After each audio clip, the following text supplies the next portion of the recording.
Okay, we're gonna try this video again. Just had a plumber show up, but they were at the wrong apartment, so had to deal with that. So we're gonna reboot this. Welcome to this video. This is a factoring refresher, and we're gonna try to keep it comparatively quick. There is a lot under the umbrella of factoring to talk about. This is not going to be a lesson on factoring, so I'm approaching this with the idea that you have seen all of your factoring before and you just maybe are encountering it again and you need a quick little review on all of the things factoring. As a heads up, we are using an area model for the quadratics. I know not everybody uses that model, so just so you're aware of what's coming when we get to the quadratics, you might be using a different method for factoring those. First up, when we are factoring anything, we want to grab the greatest common factor if there is one other than a 1. And a lot of students do forget this because we don't see it in every problem. This isn't a step that's showing up over and over and over again. And so we sometimes can forget that we need to do it. But in any factoring problem, the first thing you want to do is look to see, do all of the terms in my expression have some kind of common factor? So in this first one, in example 1, you might look at the number pieces and recognize pretty quickly that there is a common factor of 5. So we have 5 times 1, 5 times 2, and 5 times 5. And so the way we express that is we say we're going to factor out the 5. In other words, we're going to unmultiply it, which you might say, well, unmultiplying, isn't that division? Well, sort of, because factoring and dividing are very closely related operations.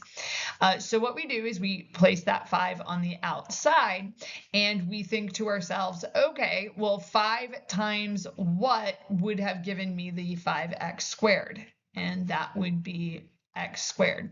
5 times what would give me 10x? Well, that would be a 2x, and 5 times 5 would give me the 25. And the way we verbalize that is we say we factored out the 5. So we basically undid the distribution. And we want to do that because the polynomial x squared plus 2x, minus x squared minus 2x plus 5 is a much easier polynomial to work with than 5x squared minus 10x plus 25.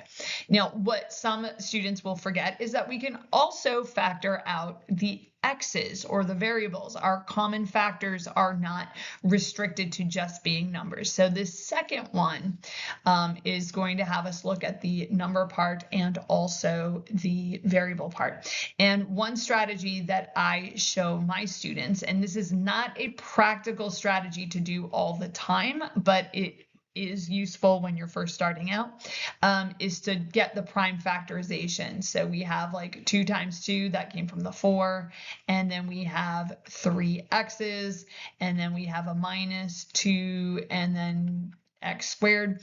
And then when you do that, what you can do is circle all of the factors that they have in common.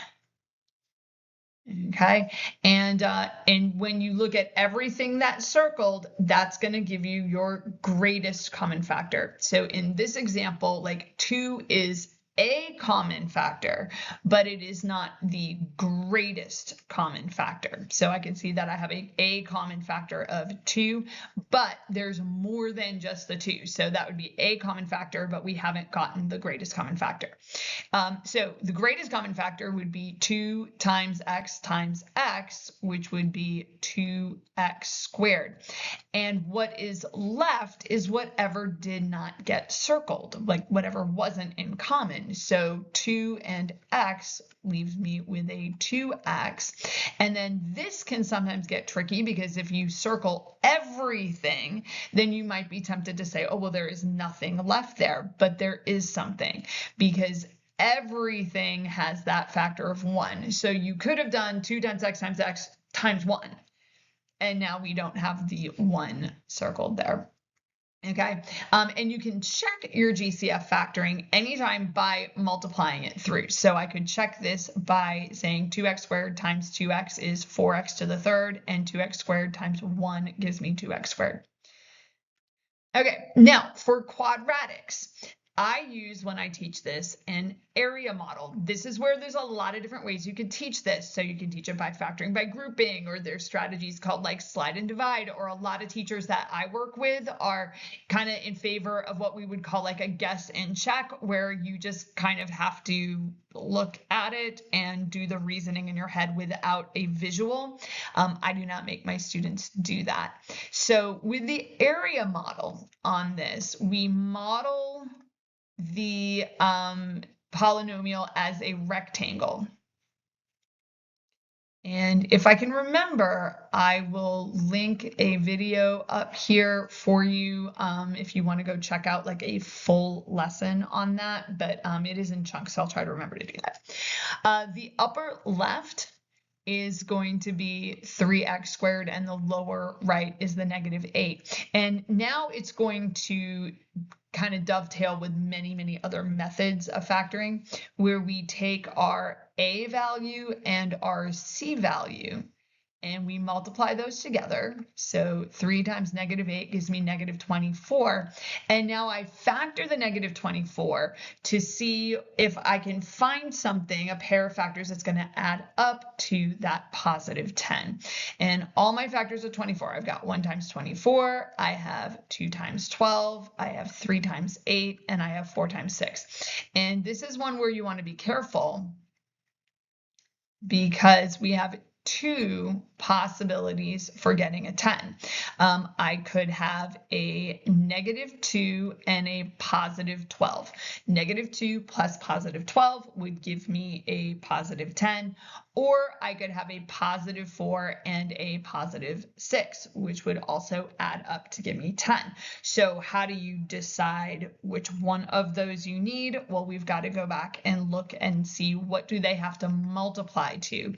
And in this case, they have to multiply to a -24, not a +24. And so that's what's going to help us decide between those 2 possible pairs. We've got -2x and we have a 12x, and now we do GCF factoring. Greatest common factor between 3x squared and -2x is x. And the rest of this I can do by multiplying. So x times 3x gives me 3x squared. X times -2 gives me -2x. 3x times 4 would give me 12x, and -2 times +4 gives me -8. And that factors into 3x minus 2 times x plus 4. For the next example, we do have a GCF. So we have a leading coefficient of 3 that does not have a GCF, and then we have a leading coefficient of 3 that is a GCF, and we, again, want to train ourselves to look at that. So I'm going to factor out the 3, and that leaves me with x squared plus 2x minus 8, which is much nicer to work with than the 24 and the 3. Okay, it's going to be nicer in the area model as well. We just want to remember that we do have that 3 out in front, okay, that we have a factor of 3. So I go ahead and I set up my area model. And now instead of putting in a 3x squared, I have just like an x squared, which is nice. Leading coefficient on that is a 1. So I do 1 times -8 to get -8. And my factors of 8 are just 1 times 8 and 2 times 4. I'm looking for something that's going to add up to +2. So that would be a -2 and a +4. Going to put those in. And now x times x gives me x squared. X times -2 is -2x. 4 times x is 4x, and 4 times -2 is -8. And so my area model gives me factors x minus 2 and x plus 4, but don't forget that we got that 3 at the beginning. And so my answer would have 3 factors: 3, x minus 2, and x plus 4. Okay, so there's our quadratics. Next up, sum and difference of cubes. Now, I teach this with something called the SOAP sandwich. SOAP stands for same, opposite, always positive. Same, opposite, always positive. And the sandwich, you guys can't see my hands right now, but I'm kind of doing something with my hands where I'm holding them out and saying square it, smush it together, and I clap my hands. And so this works like so. If you recognize that this one is a sum of cubes, and that 8 is 2 cubed and x cubed is x cubed, that's like kind of silly, and 1 is 1 cubed, so you've got the sum of cubes. The acronym SOAP, again, same, opposite, always positive, and that tells us what our operators are. So same, opposite, always positive. And then you ask yourself, okay, what cubed gives me 8? That's 2. What cubed gives me x to the third? That's x. What cubed gives me 1? 1. And then for over here, we do our sandwich. So we have a square it, change that over, square it, smush it together with the filling. And what are we squaring? We square this slice of bread, we square this slice of bread, and then we multiply them together to get the middle. So for a 2x, like squared is 4x squared, 1 squared is 1, and then we do 2x times 1 to get the middle. Okay, and I know I did that really fast. Again, the assumption here is that at some point you have done a lesson where you've covered this, and you hear SOAP sandwich or whatever acronym your teacher uses to teach this particular skill, and you're like, okay, now I remember that. I'm good to go if I see that coming up later.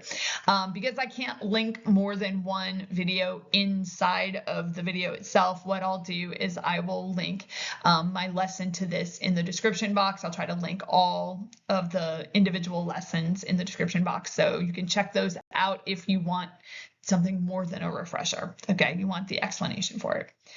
And last but not least, we're going to cover factoring by grouping and difference of squares, okay, in this one. So factoring by grouping, you can use this with regular quadratics, but I am using this with a cubic function that has 4 terms, and you can use the area model for this as well. Okay, and you can also end up like getting a GCF out of this. Okay, none of the rest of that goes away. We have x to the third, we have 3x squared, we have negative 16x, and we have negative 48. And we're going to do GCF factoring. So the greatest common factor between x to the third and 3x squared is x squared. X squared times x is what would give me the x cubed. X squared times 3 gives me 3x squared. And x times negative 16 would give me the negative 16x. And you can check that last one. Negative 16 times positive 3 is negative 38. So I get x plus 3, and then I have x squared minus 16.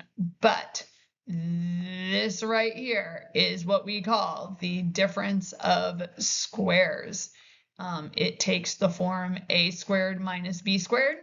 So in this case, it is x squared minus 4 squared, and it will always factor into conjugates, a plus b, a minus b.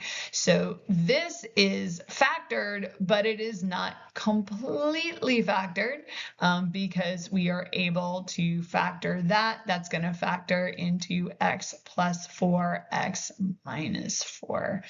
And so there we have it. Does that cover absolutely everything you could ever imagine to see in factoring? No. Did we just hit the crucial pieces of it in a quick 15-minute refresher? Yes.